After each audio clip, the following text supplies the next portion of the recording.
Welcome to our continuing series, Questions and Answers, from the works of Sri Aurobindo and the Mother.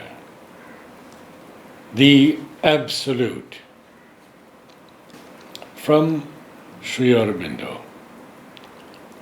Para-Brahman is the Absolute, and because it is the Absolute, it cannot be reduced into terms of knowledge. You can know the infinite in a way, but you cannot know the Absolute.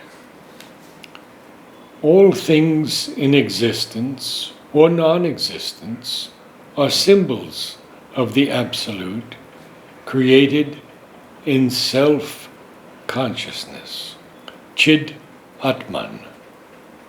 By its symbols, the Absolute can be known so far as the symbols reveal or hint at it. But even the knowledge of the whole sum of symbols does not amount to real knowledge of the Absolute. You can become Para-Brahman. You cannot know Para-Brahman. Becoming Para-Brahman means going back through self-consciousness into Para-Brahman, for you already are that. Only you have projected yourself forward in self-consciousness into its terms or symbols, Purusha and Prakriti, through which you uphold the universe. But the normal mind, which has no experience of these things, that are so powerfully real to the liberated consciousness, may well revolt against what may seem to it nothing more than a mass of intellectual contradictions. It may say, I know very well what the Absolute is. It is that in which there are no relations. The Absolute and the relative are irreconcilable opposites. In the relative, there is nowhere anything absolute. In the Absolute, there can be nothing relative. Anything which contradicts these first data of my thought is intellectually false and practically impossible.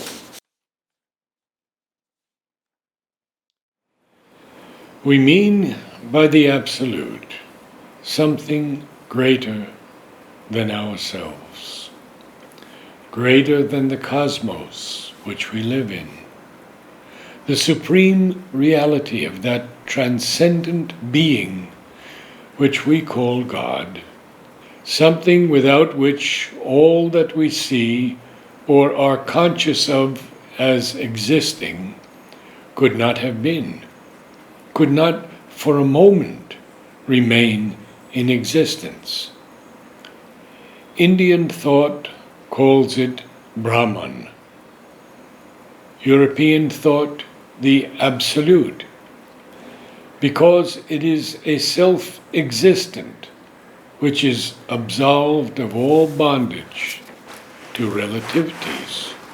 For all relatives can only exist by something which is the truth of them all, and the source and continent of their powers and properties, and yet exceeds them all. It is something of which not only each relativity itself, but also any sum we can make of all relatives that we know, can only be, in all that we know of them, a partial, inferior, or practical expression. We see by reason that such an Absolute must exist. We become by spiritual experience aware of its existence, but even when we are most aware of it, we cannot describe it, because our language and thought can deal only with the relative. The Absolute is for us the ineffable.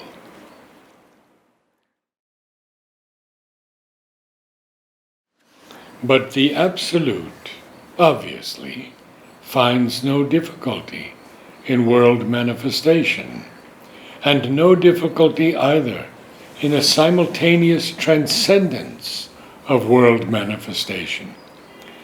The difficulty exists only for our mental limitations, which prevent us from grasping the supramental rationality of the coexistence of the infinite and the finite, or seizing the notice of the unconditioned with the conditioned.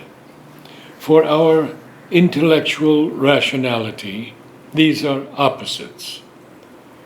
For the absolute reason, they are interrelated and not essentially conflicting expressions of one and the same reality. But even in the lower orders of the relative, we find this play of negative and positive, and through the divine reconciliation of its terms, not by excising them or carrying their opposition to the bitter end, we have to arrive at the Absolute.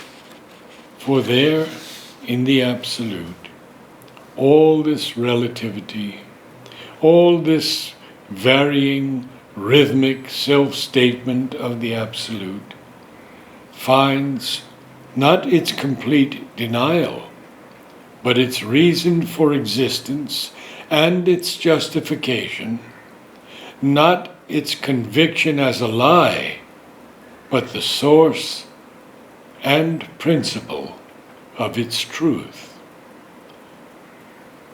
Cosmos and individual go back to something in the Absolute, which is the truth of individuality, the true truth of cosmic being, and not their denial and conviction of their falsity. The Absolute is not a skeptical logician denying the truth of all his own statements and self-expressions, but an existence so utterly and so infinitely positive that no finite positive can be formulated which can exhaust it or bind it down to its definitions.